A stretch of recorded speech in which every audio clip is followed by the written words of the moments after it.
Bom dia, sejam todos muito bem-vindos à Academia de Letras do Noroeste de Minas, para esse momento de palestra, onde eu sou mediadora da Ellen e do Marcos. O tema a ser exposto aqui hoje é a literatura como forma de registro da memória, da identidade, da cultura, dos personagens, dos atores sociais de uma trama de vida.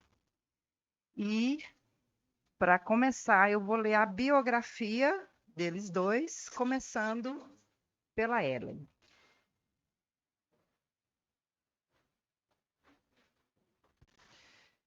Ellen Ulloa Pimentel nasceu em Paracatu, Minas Gerais, é doutora em História pela UNB, com bolsa sanduíche na Universidade de Coimbra.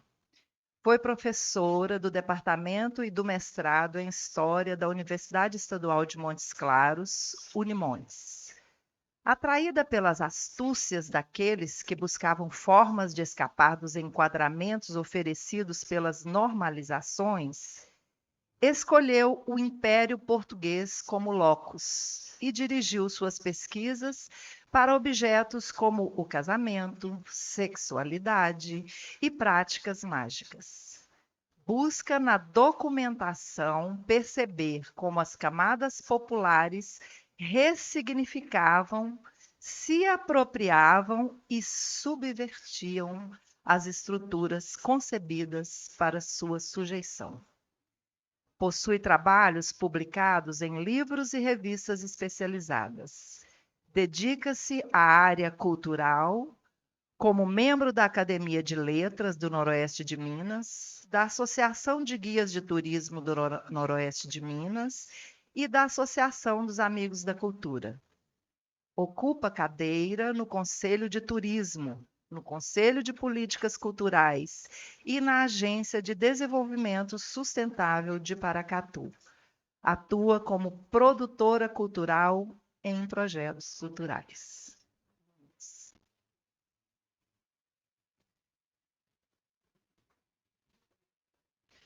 Marcos Silvio Pinheiro nasceu em Paracatu.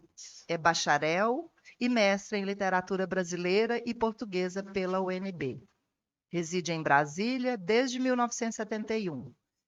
Exerceu o magistério na UNB, na Universidade Católica de Brasília, na Secretaria de Educação do DF, Colégio Marista, Ensino Médio e Colégio Dom Bosco. Participou da fundação do Colégio do Setor Oeste e da Cooperativa de Professores do Quilombo dos Palmares. Foi diretor do Simpro, DF, subsecretário da Secretaria de Educação do DF e conselheiro do Conselho de Educação do DF e do Conselho de Cultura do DF. Membro da Academia de Letras do Noroeste de Minas e da ANE, Associação Nacional de Escritores. Publicou Paracatu.com, um encontro virtual. Vários autores. Academia de Letras do Noroeste de Minas, Paracatu 2006, Ribeirão do Ouro, Paracatu 2011. Entre bares, crônicas e ensaio. Sarau das Letras, Mossoró, Rio Grande do Norte, 2020. Portanto, agora eu passo o microfone para Ellen, para ela se manifestar. Obrigada, Help. Na figura do Marcinho, cumprimento os presentes. Na figura da Daniela Faria Prado, nossa presidente, cumprimento os acadêmicos aqui presentes. É para mim uma grande honra participar desse momento histórico da realização do primeiro Festival Literário Internacional de Paracatu, que oferece à população dessa cidade, tão rica em história e cultura, a possibilidade de dialogar com grandes nomes da literatura, do jornalismo e de outros campos do saber. Ao mesmo tempo, é um prazer participar dessa mesa, poder dialogar com o querido companheiro Marcos, sob a mediação da nossa querida artista Help. Agradeço à nossa presidente, Daniela, ter concebido esse tema que coloca em diálogo os campos da história e da literatura e convidado uma historiadora e um literato para abordá-lo. Minha abordagem será eminentemente a de uma historiadora. Não podia deixar de ser, pois o olhar viciado, né, enxerga sempre o lado histórico, mesmo que me refira à literatura. Isso me remete a uma frase de Paul Veyne, repetida em várias de suas obras, e que pode justificar um pouco esse enviesamento do olhar. Ele diz: a gente não vê que não vê aquilo que a gente não vê. E por isso selecionamos, recortamos, interpretamos apenas aquilo que faz parte dos nossos interesses, das nossas condições de produção e do nosso campo de visão. A história viveu um falso dilema a partir da chamada virada linguística, pois parecia que o seu status de ciência estava sendo colocado em questão, já que o trabalho do historiador passou a ser visto como parte daquilo que ele produzia. Ou seja, que a história que cada historiador concebia era fruto do seu tempo, das influências sofridas pelo autor, das possibilidades de leitura oferecidas pelos documentos, que, por sua vez, já eram frutos de interesses e de relações de força, dos interesses que direcionavam o olhar e organizavam a seleção, e, finalmente, da construção da narrativa. Deixar de ser objetiva, dona da verdade e total, foi uma dor com a qual a disciplina teve que lidar. E, nesse processo, a aproximação maior com a literatura foi inevitável. A história teve que se reconhecer como uma narrativa, como uma construção, como uma versão dos fatos. Buscando estabelecer uma relação entre história e literatura, temos que colocar a memória como ponto central. Ambas trabalham com memória. Podemos dizer que a narrativa histórica acredita que reconstrói os eventos que de fato aconteceram, mesmo que parcialmente, enquanto a ficção busca dar contornos de realidade e de verossimilhança às suas tramas. A memória, que é sempre social e coletiva, seletiva, funcionando por meio da evocação, expressa pela linguagem, está intrínseca às duas atividades. Ela vai dar coerência, consistência, inteligibilidade às narrativas, sendo inquestionável a influência da história no trabalho literário de cada época. Como pontos em comum, ambas falam sobre determinada realidade. Têm personagens, tramas, enredos. O Ricoeur afirma que a ficção é quase histórica, tanto quanto a história é quase fictícia. Seguindo esse raciocínio, vou comentar um trabalho de história e um de literatura. No meu trabalho sobre a questão de gênero, relacionada ao casamento no século XVIII, publicado no Casamento e Sexualidade, a Construção das Diferenças, faço a leitura do conjunto das leis civis e eclesiásticas que regiam a vida da colônia portuguesa da América, da obra de um moralista do século XVIII, Marques Pereira, a obra intitulada Peregrino da América, e de uma documentação relativa ao casamento que se encontra sob a guarda do Arquivo Municipal de Paracatu. Busquei em cada um desses textos, trabalhados como documentos, os discursos, no sentido Foucaultiano de prática social, que estabeleciam os papéis da mulher na sociedade.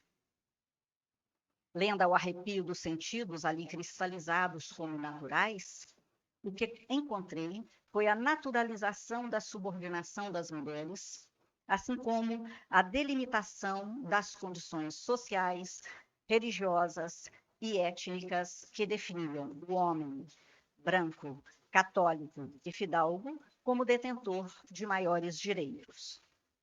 Essa foi uma leitura possível, que trabalhou com textos escritos por homens, sem nenhuma intenção de revelar a situação da mulher, e sim garantir o direito dos homens. Para as concepções próprias do chamado Antigo Regime, português, que vigorava nesse período, as pessoas eram classificadas de acordo com a sua condição de nascimento, se nobre ou plebeia, com seu gênero, se homem ou mulher, com sua condição social, se abastado ou desprovido de riquezas, ou se filho natural ou legítimo, com seu estatuto de livre, liberto ou escravo. Com sua religião também, se judeu ou protestante, ou católico. Essas discriminações sociais, étnicas, religiosas e de gênero estavam presentes em toda a literatura da época, fosse ela civil, eclesiástica ou de qualquer outro tipo de narrativa, ficcional, histórica ou mesmo dos saberes ditos científicos, como o conhecimento médio. Entendemos então que os discursos estabelecem práticas sociais e são produzidos dentro de um quadro ideológico explícito. O que percebo nesse estudo e sobre o que busco lançar luz é a heterogeneidade da população colonial, submetida a um processo de homogeneização intensivo, que, no entanto, resiste, se insubordina, quebra regras, promove uma mescla cultural que perdura até hoje. Esse estudo partiu de uma documentação local, mostrando um incessante trabalho de romper fronteiras, executado pelas culturas marginalizadas, colocadas em contato umas com as outras. O outro exemplo que me propus analisar é da obra literária de Afonso Arinos. Para quem não conhece, a família Melo Franco deu ao Brasil 3 importantes homens de nome Afonso Arinos. Os 3 ocuparam cadeiras na Academia Brasileira de Letras. O primeiro, que deu origem à tradição do nome, nasceu em Paracatu, em 1868, e morreu em Barcelona, em 1916. E seu nome de batismo era Afonso de Melo Franco. Todos os irmãos receberam na juventude um codinome indígena, na esteira da tendência indigenista do século XIX. O dele foi Arinos, que ele adotou como assinatura, omitindo o sobrenome ilustre. Em todas as suas obras, ele assina simplesmente Afonso Arinos. Os outros 2 Afonso Arinos são de Melo Franco, assinam assim, e nasceram em Belo Horizonte, foram políticos e diplomatas. A literatura do primeiro Afonso Arinos começou a ser produzida ainda na juventude, enquanto estudante de Direito em São Paulo, e publicada em jornais e periódicos. Mais tarde, esse material foi reunido e publicado com o título de Pelo Sertão. Essa é a obra mais conhecida de Afonso Arinos. Escreveu ainda Os Jagunços, Notas do Dia, A Unidade da Pátria, O Contratador de Diamantes, O Mestre de Campo e Ouro, Ouro, que ficou inacabado. Toda a sua obra busca retratar os modos de vida dos sertanejos que ele conheceu, abordados a partir das concepções de Brasil desenvolvidas por ele, naquele momento de transição entre a monarquia e a república. Incontestavelmente, ele recria a realidade sertaneja, reproduz, com uma linguagem erudita e estilo sofisticado, os causos contados pelos rudes homens que participavam de comitivas vividas por ele, ou das quais ouviu falar.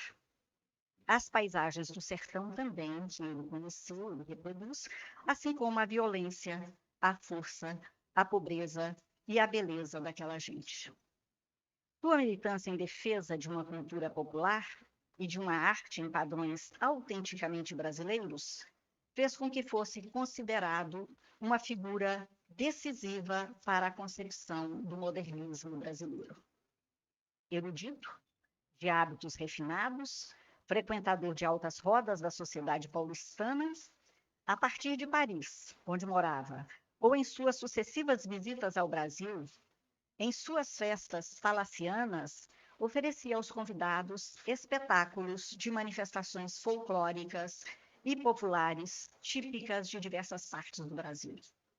Em suas inúmeras conferências pelo Brasil, foi difundindo um conhecimento sobre o Brasil profundo, o Brasil rural, sertanejo, que ele definia como o verdadeiro país, habitado por seu verdadeiro povo.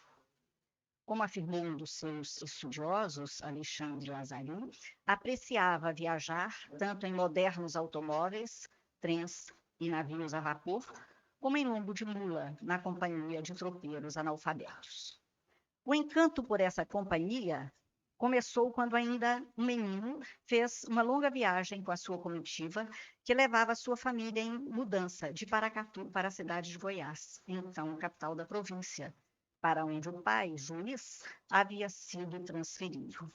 A longa jornada incluía pernoites em fazendas ao longo do caminho, nos quais a família ficava hospedada nas casas dos proprietários, e os peões que comandavam a comitiva montavam pousos nos pátios, jantavam, tratavam dos animais e se sentavam em rodas de cantorias e causos. O menino sempre conseguia autorização para participar dessas rodas. Começou aí a conhecer o estilo de vida, as lutas e as crenças desses sertanejos, que mais tarde se tornariam seus personagens, suas inspirações. A historicidade da sua obra é incontestável. Reflete o momento histórico da literatura brasileira, que buscava romper com as influências estrangeiras e tratar de temáticas mais próximas à nossa realidade, com uma linguagem também mais brasileira. Considerava a classe dirigente do país despreparada para isso, pois, vivendo no litoral, desconhecia o verdadeiro Brasil. Na perspectiva de Arinos, os poucos brasileiros que habitavam as cidades, que eram letrados como ele, não poderiam ser entendidos como o povo brasileiro. Nem eram os únicos dignos de figurar nas páginas de nossa literatura. Para se ter uma ideia da situação a que ele se referia, José Murilo de Carvalho diz que, nesse período, em torno de 10% da população brasileira vivia nas cidades, e cerca de 85% era analfabeta. O que justificaria a afirmação de Arinos de que, por mais violentos e rudes que fossem os tipos do sertão, deveriam ser retratados pela arte e pela literatura, pois a arte tinha a missão social de expressar a realidade e revelar o sentimento coletivo de um povo. O fio condutor de Arinos era a convicção de que os autênticos brasileiros, o verdadeiro povo dessa nação, que ainda estava em formação, vivia à margem do progresso. E na conferência intitulada A Unidade da Pátria, ele declara que manter a unidade nacional era um dever da classe culta, mas que até o momento era o povo que mantinha essa unidade. Arinos entendia que era a migração interna que levava a todos os cantos do país os costumes de cada região, com as pessoas transitando e tecendo a rede de solidariedade da população brasileira, unificando a cultura. A presença das diferentes regiões do país como emblema da nacionalidade já aparecia em sua obra, no conto Assombramento, em Pelos Sertões, no qual os tropeiros, liderados por Manuel Alves, eram mineiros, cearenses, gaúchos, enfim, provenientes de diversas regiões do Brasil, e comungavam as mesmas crenças, os mesmos medos, a mesma forma de enfrentamento das situações, a mesma concepção de valentia.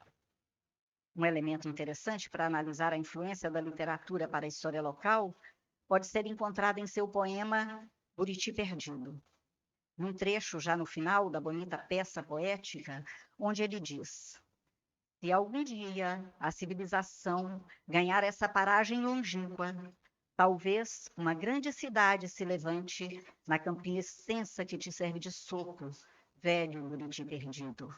Então, como os hoplitas atenienses cativos em Siracusa, que conquistaram a liberdade, enternecendo os duros senhores à narração das próprias desgraças nos versos sublimes de Eurípides, tu impedirás, poeta dos desertos, a própria destruição, comprando teu direito à vida com a poesia selvagem e dolorida que tu sabes tão bem comunicar. Então, talvez, uma alma amante das lendas primevas, uma alma que tenhas movido ao amor e à poesia, não permitindo a tua destruição, fará com que figures em larga praça, como um monumento às gerações extintas, uma página sempre aberta de um poema que não foi escrito, mas que referve na mente de cada um dos filhos dessa terra. Esse poema fez história. Ele rendeu uma homenagem muito significativa.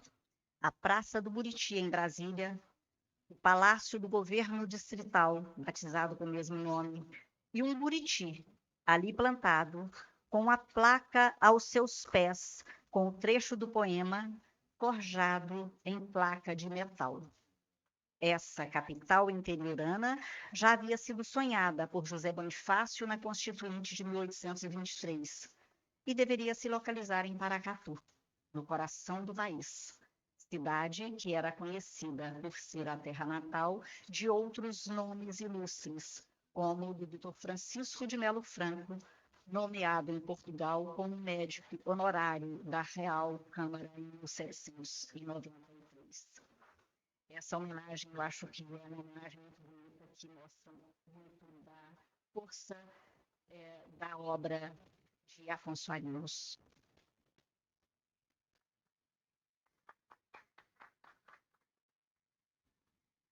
Obrigada por tantas informações, por nos fazer pertencer a esse contexto. Ellen, como historiadora, registradora, fatos, eu queria que você trouxesse para a gente, você chegou a mencionar na sua fala, logo no início, o envolvimento do pesquisador com o objeto de pesquisa, o objeto estudado. E eu queria que você tentasse nos esclarecer, se existe algum perigo de parcialidade enquanto se registra os fatos, para que, sob o seu olhar de escritora, pesquisadora e registradora, se você se preocupa em se ater aos fatos ou existe uma total fusão entre o registro de fato e o seu olhar e a sua bagagem? Essa é a questão que provocou tanta dor à disciplina de história, mas que é inerente a todo o trabalho. Não há objetividade. Objetividade é algo, é uma quimera, né, que foi perseguida, em que até hoje serve de mote a muitas produções, mas ela não existe. Todo trabalho, em qualquer disciplina, em qualquer conhecimento, é obra de seleção. Você seleciona o seu objeto de estudo, você lança ele um olhar específico, dado pelos seus interesses. Não há como não ser assim. Né? E o próprio documento a que você se dirige, ele é também fruto de um tempo. Ele é o que restou de determinada época, que houve uma seleção muitas vezes natural, mas ele é também aquilo que é possível registrar. Não há, por exemplo, muito registro das camadas populares. O que ficou dessas camadas populares? A não ser em documentos em documentos religiosos, como os que eu pesquisei a respeito do casamento, que todos que iam se casar tinham que passar por declarações inúmeras. Então, toda a documentação, mesmo a mais burocrática, ela é fruto de um momento histórico, ela é fruto de o que é que aquela sociedade quer saber, o que ela quer registrar, portanto, ela também contém uma subjetividade.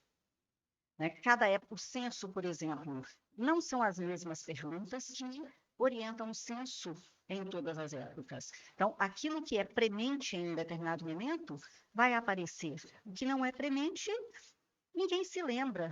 E talvez lembrando a frase do Veine de novo, a gente não vê que não vê aquilo que a gente não vê. A gente passa por coisas, a gente vive, não percebe coisas que são, às vezes, muito próximas da gente, mas que o nosso olhar não consegue captar por não haver um interesse voltado para aquilo. Então, acho que essa questão de subjetividade e objetividade, pelo menos no campo da história, está bastante superado, porque há o reconhecimento dessa subjetividade. Assim como na comunicação também, diziam, o verdadeiro jornalista é imparcial.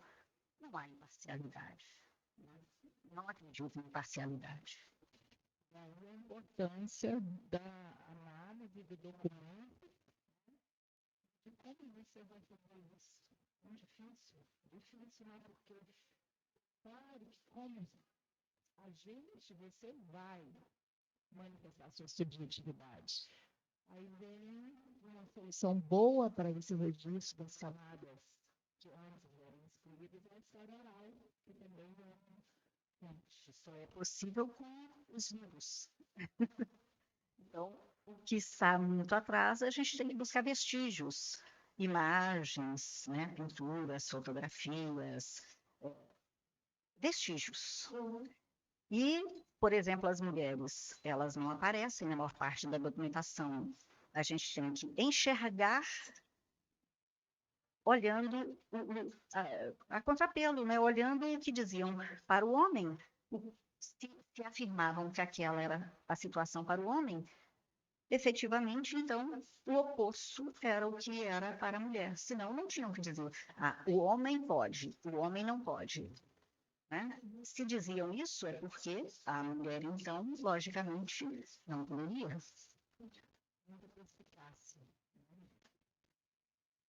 Sobre metodologia de pesquisa, a gente entende que existem várias técnicas, né, dentro desse método de pesquisa, e eu gostaria que você falasse um pouco, principalmente porque você trouxe o nosso grande Afonso Gomes Franco, Afonso Arinos, que trouxe o Arinos da cultura indígena, sobre como o pesquisador se envolve, no caso dele, né? Ele se permitiu viver as fazendas, a área rural, a pesquisa de campo, a pesquisa participativa. Como você vê o envolvimento do Afonso Arinos com a produção historiográfica dele? A produção dele é literária. Né? Ele não se propôs a fazer história. Ele era um escritor. Quando ele traz os personagens das fazendas, isso é uma história? Bem, não há literatura sem um fundo histórico, mas ele não se propunha a fazer história. Ele não se propunha a retratar o real. Ele criava. Era uma ficção, mas toda ficção é parte das experiências da pessoa, dos objetivos dela, de como ela encara a vida. Então, isso a gente encontra na literatura.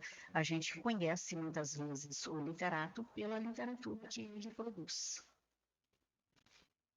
Sobre toda essa produção que volta o olhar para o viajante de comitivas, as mulheres, como você, pesquisadora, dentro desse contexto histórico da mulher, das camadas populares. Você vê relação com o movimento modernista brasileiro? De Afonso Arinos, muito. Ele está na origem, ainda não era o modernismo, mas as suas preocupações com a brasilidade, com as questões de uma linguagem não tão ligada ao estrangeiro, estão na origem do movimento modernista. Né? E de uma literatura regionalista que ele é considerado um dos precursores, né? Precursor, inclusive, de Guimarães Rosa, que chega a citá-lo como inspiração. Acho que podemos dar sequência, porque nós temos um tempo a cumprir. Agora eu passo a palavra para o escritor Marcos. Bom dia a todas e a todos. Uma grande satisfação, uma honra estar aqui nessa mesa, na Academia de Letras no Noroeste de Minas Gerais, e presente nesse momento histórico para o Paracatu, que eu digo para a história realmente ficar na história, nos anais de Paracatu. É uma satisfação também muito grande, uma alegria estar aqui na mesa com as duas companheiras, a Ellen e a Helen, né? Bom, o nosso tema aqui, eu vou ser mais específico na questão da memória, do instrumento de preservação da história local, né? Não foi que vai ser sobre o que a literatura, principalmente a nossa mais contemporânea, minha e de alguns companheiros meus, né, registraram a respeito da memória local, que é a memória paracatuense. Então, eu vou me ater a alguns escritos aqui, alguns livros que a gente publicou, né, e vamos falar sobre alguns fatos, né, mostrando aí. Mas vou pegar aqui o tema iniciado pela Ellen Turner, sobre a questão da relação da literatura com a história. É muito próximo à literatura, eu acredito que essa relação de proximidade é muito grande. Mas a gente não pode confundir essas duas modalidades por incidente, né? Eu tenho que encarar a história é ciência, a literatura é arte, né? Uma diferença entre uma coisa e outra.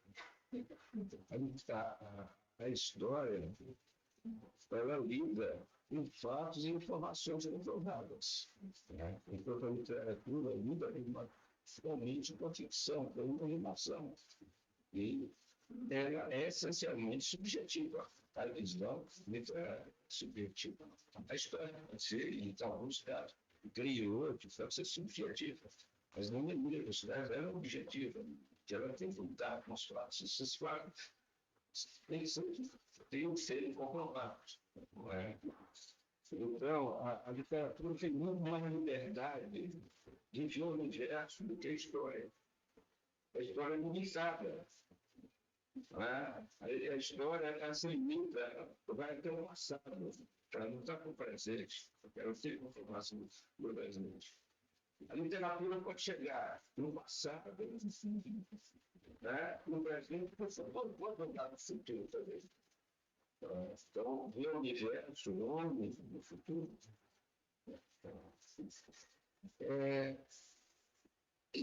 Eu cito aqui a experiência do nosso grande escritor, ficcionista, Guimarães Rosa. Ele diz o seguinte: não procura narrar história com H, né? Mas contar história com ele. Já dizia, ele fala, olha, a história com H é a história do Brasil, é a história real, né? A história com ele, que é a que eu lido, né? É a história do caos, é o poema, é a novela, é o romance. Essa ajuda a imaginação da subjetividade. Agora, no entanto, a literatura aí não é de Guimarães mais, no entanto, a literatura se aproxima da história porque ambas têm como protagonista o homem. Né? E é a matéria-prima da literatura é o homem, da história. Bom,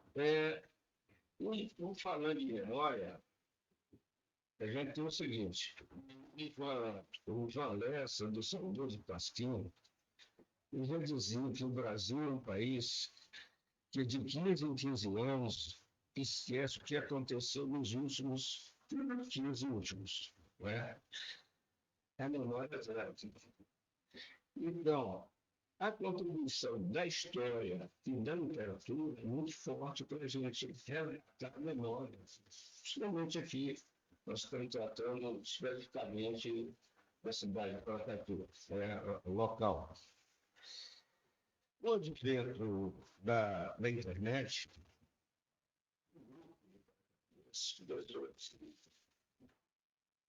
a se comunicar através de e-mails. Né? Então, pessoas com vários cantos no Brasil, e a gente não se encontrava, 30, 40 anos, nós somos amigos de infância, de adolescência, não tinha nenhum contato. Né? E o foco primordial é exatamente falar sobre os causos do Paracatu.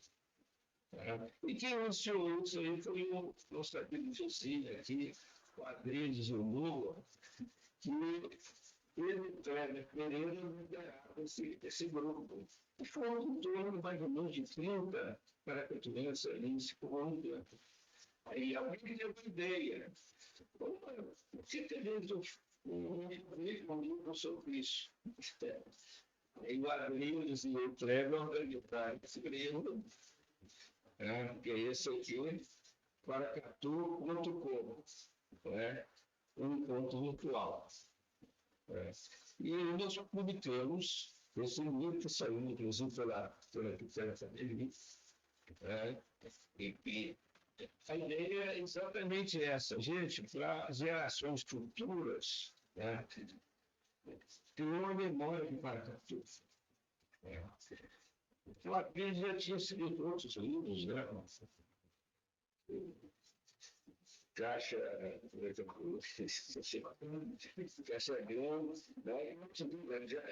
né? já percebendo isso, falando sobre Paracatu. Hoje eu tenho uma visão mais crítica das memórias de Paracatu, né? Exatamente o pensamento dele hoje da descaracterização da cidade, a modernidade. Essa cidade foi descaracterizando, perdendo a identidade, vamos dizer assim. Né? E o Celso também, que está aqui presente, Celso Fonseca também fez parte desse grupo aí. Né? E o Celso, a visão dele, ele exporta mais no personagem para contar a história de Paracatu. Né?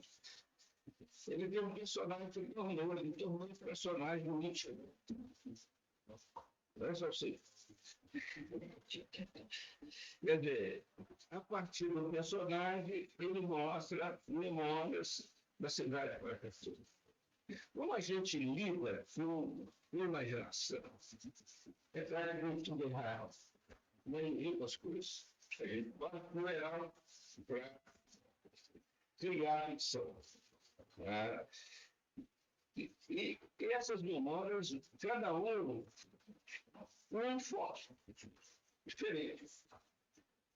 Eu, por exemplo, quando comecei a escrever literatura, eu sou professor de literatura, mas sempre o que eu escrevia eram textos acadêmicos, ensaios. Eu lidava com a parte mais crítica da literatura e não com a parte ficcional. A partir desse livro aí, eu comecei a fazer, escrever crônicas, romance. Então, a partir daí, eu fui realmente escrever literatura, na acepção da palavra. Literatura como ficção. E aí, é claro, os meus textos sobre Paracatu, eu os escrevi sob uma ótica de uma criança adolescente, que vivenciou aquele passado, ou com a visão de um adulto hoje, que se debruçou sobre um passado distante. Nos dois casos, criança ou adulto, há uma grande carga emocional e a emoção seduz. Quem concebe o texto se apodera da história e, como dono da história, pode transformá-la em ficção. Essa é a função que eu acho do ficcionista. Né? Então, aqui, eu gostaria de... Bom, como nós estamos aqui na Rua do Ávila, a Rua do Ávila, eu nasci nessa rua. Né? E aqui, a primeira crônica desse meu livro, o último, o livro mais recente, esse 500 Blares, a primeira crônica é exatamente sobre a Rua do Ávila, que eu escrevo. Então, eu vou tomar aqui a liberdade de ler só o trechinho, como é que eu descrevo a Rua do Ávila. Sabe? Logo que nós estamos aqui na Rua do Ávila. Eu vou só o trechinho, tá, gente? Só para caracterizar aqui. Toda Paracatu passava pela Rua do Ávila. Ela nasce no Largo Cristo Rei e, como um rio, desce, faz uma curva e deságua no charmoso Largo da Jaqueira, de Carnavais e Vesperadas. É cortada por dois afluentes, os becos Socunzinho e do Chafariz. Nasci na casa da margem direita, esquina com o beco do Socunzinho. Em frente, na margem esquerda, os fundos do Hotel Valsa. Foi da porta da minha casa que assisti o rei do Baião, Linde Gonzaga, com sua sanfona, chegar a cada janela do hotel e cantar uma canção diferente. Aí eu vou contando. Não pode, contando aqui um trecho, não pode caber em mim uma rua inteira com seu casario colonial, seu calçamento em pedras, assentada pelas mãos escravas, tampouco um majestoso prédio onde funcionava o ginásio e a escola normal, atualmente a Casa de Cultura. E aí eu vou narrando falando sobre a Rua do Ávila. Em homenagem, eu vou falando sobre praticamente eu cito quase todos os moradores aqui da Rua do Ávila, inclusive Dona Zenóbia. Né? Dona Zenóbia, eu cito esse casarão aqui, Dona Zenóbia. O fato que eu narro é ficção. A rua é objetiva. Isso aí é uma realidade objetiva, está aqui presente. Mas a história, o que eu narrei sobre essa rua, não aconteceu nada. Eu conto história, pegou uma narração, isso aí é fictício. Não é coisa da minha imaginação. E da minha visão que eu tinha, né, da rua, na minha época, eu morei em Paracatu, eu passei a minha infância e a minha parte da minha adolescência aqui, eu fui para Belo Horizonte.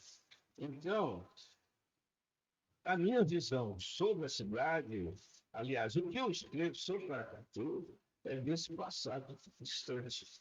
Essa é a memória que tem em Paracatu. Tá? É claro que eu tinha contato com a cidade, tá? Mas o que me fez, por incrível que pareça, meu encontro com Paracatu foi através da literatura. Surgiu esse nosso livro. Né? Eu me reencontrei na cidade natal. Aí eu comecei a escrever sobre a minha cidade natal. Tá? Então, eu tenho essa grata satisfação, de você ter publicado esse livro, de ter criado esse livro, da gente poder comunicar e através daquilo que eu sou professor de literatura. Então, você tem esse reencontro com a cidade, né? Através da literatura. Isso é extremamente gratificante. Tá? Aí, nós escrevemos escrevi um outro livro sobre 6 irmãos, né? E foi o Poleirão, o Adriles e eu. Se tornou um romance. Nós criamos uma cidade, Ribeirão do Ouro, que tem muito a ver. Então, era o seguinte, a gente tomou vazio, mas aí a gente não dava para fazer isso na forma que nós queríamos. A gente tem que estimular, por exemplo, cada um até. Mas aí a gente resolveu fazer separadamente. Então, cada um tem uma parte, dá para ler o livro separadamente, né? E aí, eu escrevi sobre o livro é esse aqui, Ribeirão do Ouro. Tá? Eu escrevi exatamente sobre os. Eu peguei a década de 50, que foi uma década muito importante para a história do Brasil. Essa foi a época da morte do presidente Getúlio Vargas, exatamente hoje, 4 de agosto de 1954, né? O Getúlio Vargas se matou. Quantos anos? 69 anos está ocorrendo hoje, né? É bom a gente registrar isso aqui, essa coincidência aí. Então, época da morte do presidente Getúlio Vargas e a ascensão de JK, das brigas políticas entre o PSB e o UDN, o início da interiorização do país, que culminou com a criação do Brasil. É tempo de redescoberta do sertão pelo Guimarães Rosa, que recriou, com força e poesia, um universo muito particular, os Gerais. Evoca principalmente a violência desmedida que caracteriza as elites locais, as famílias patriarcais, os coronéis e jagunços que lutam pelo poder na região. Então, está registrado aqui, mas eu queria, com a licença de vocês, né, registrar alguns aspectos, né, paracatuenses, Ribeirão do Ouro. Então,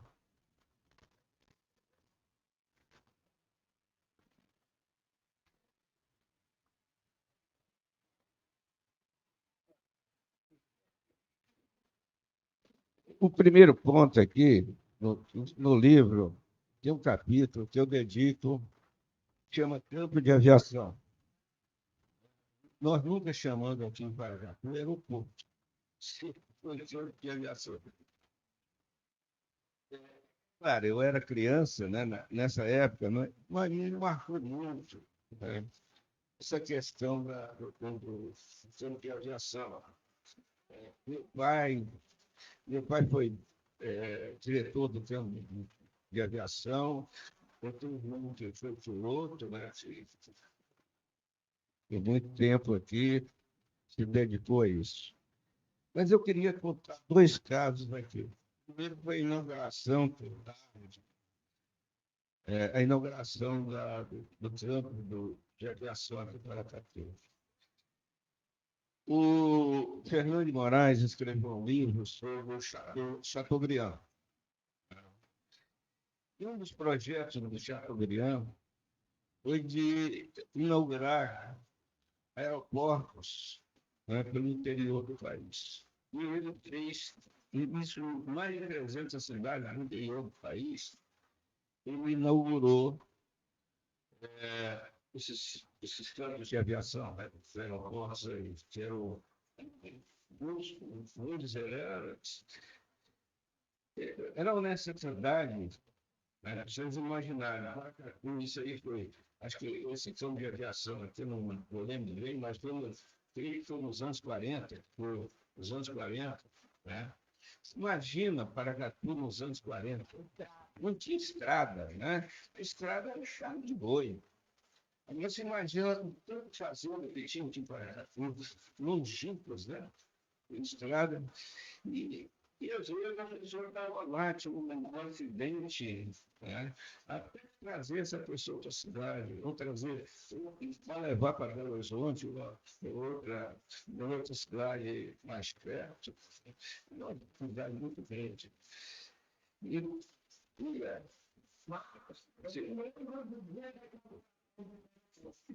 que beleza! Eu, Nenito.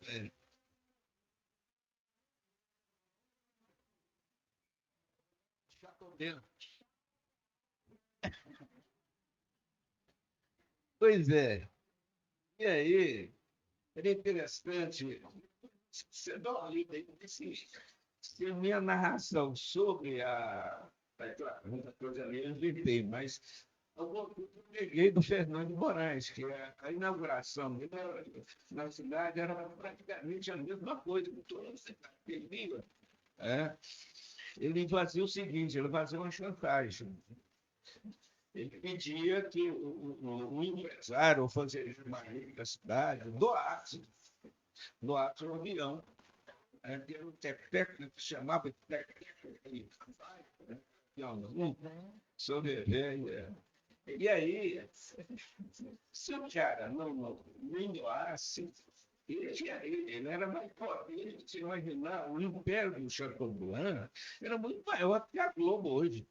Muito maior. Ele tinha todas as rádios, praticamente, todos os jornais eram dele. Praticamente ele sozinho. A comunicação no Brasil, né, era praticamente dele. A primeira TV foi dele, a Turbine. Então, ele, se o cara caísse na lista negra dele, esse cara não estava lascado. Eu não ia provar nunca na vida. Tudo que ele fazia era verdade. Ele chegava, olha, isso aqui vai sair em todos os jornais do Brasil. Isso é mesmo, porque todo aeroporto que ele inaugurava no interior do país, ele tirava foto e tudo e saía. O cara não doasse o avião, ele falava, ele pegava o avião para dizer,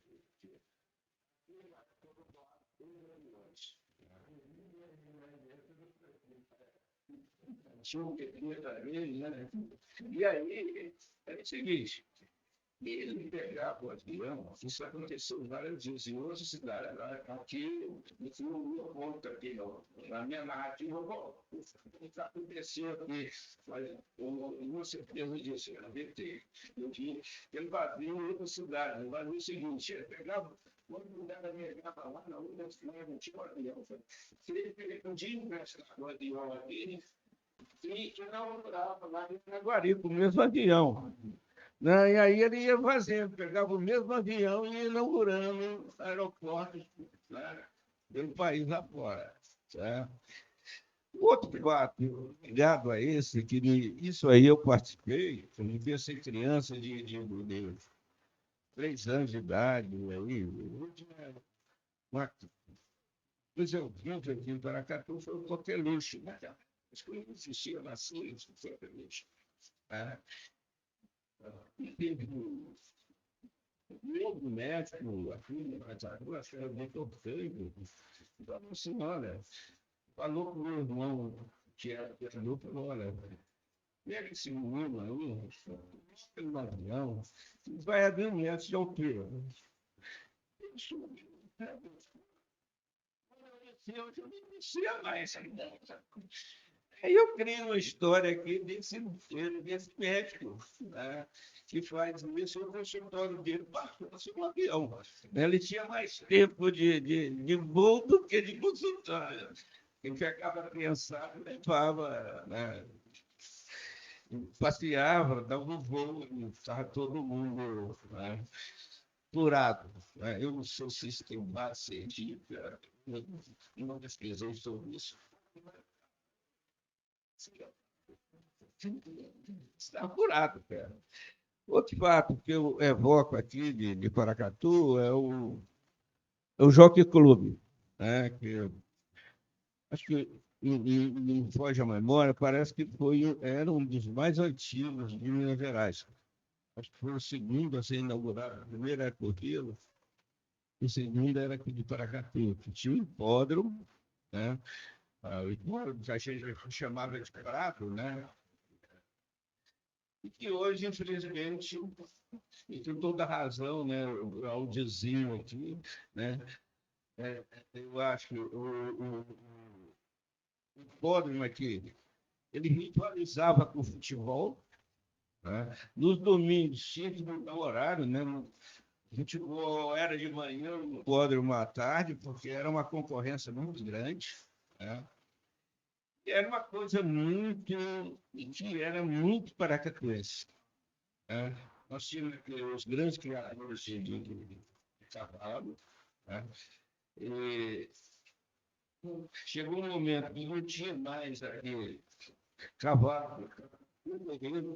Normalmente, os cavalos daqui saíam ou recebiam de outras cidades, né? Quintino, por exemplo, também que tinha também hipódromo, então havia isso.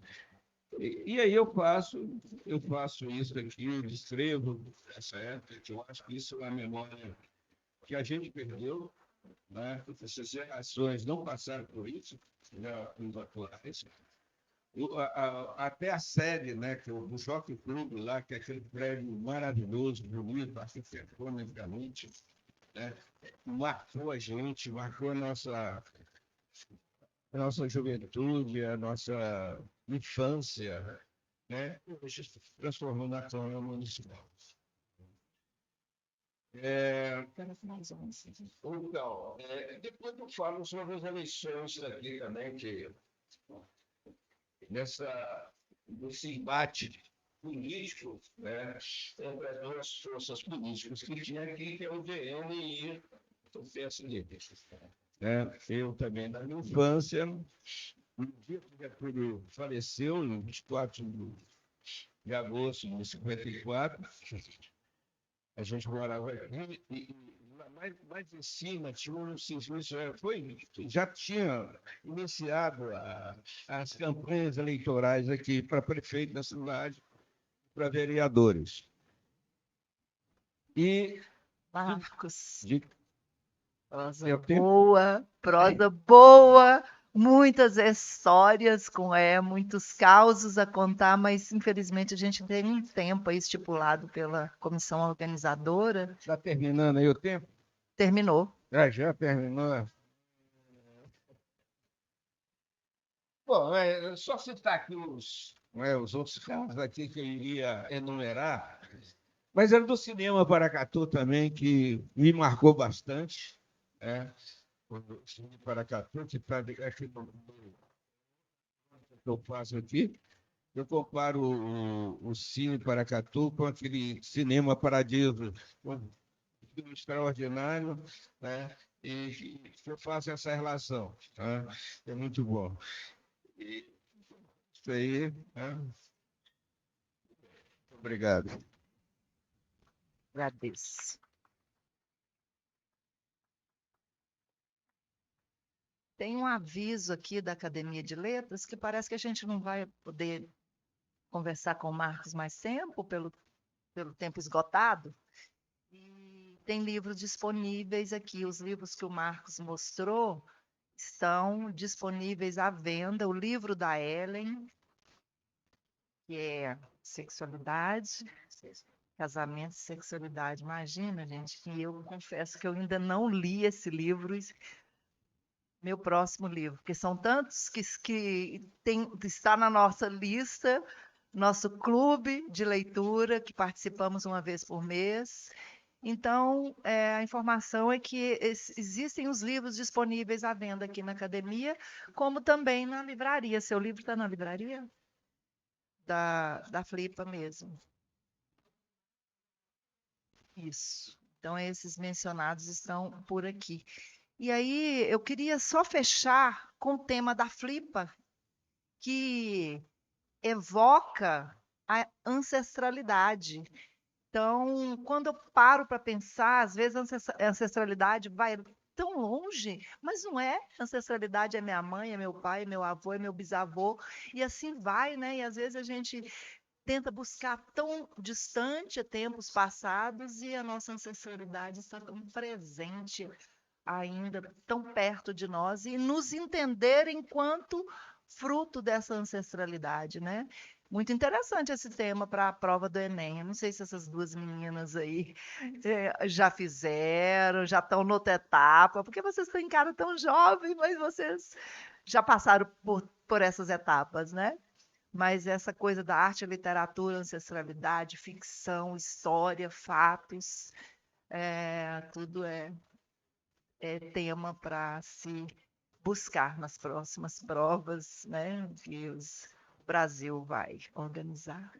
Então, eu gostaria de agradecer muito ao Marcos. Eu tinha algumas coisas para conversar com você aqui, mas como o nosso tempo esgotou, obrigada, Marcos, obrigada, Ellen, e obrigada a todos. E vamos curtir esse momento de flipar. Paracatu.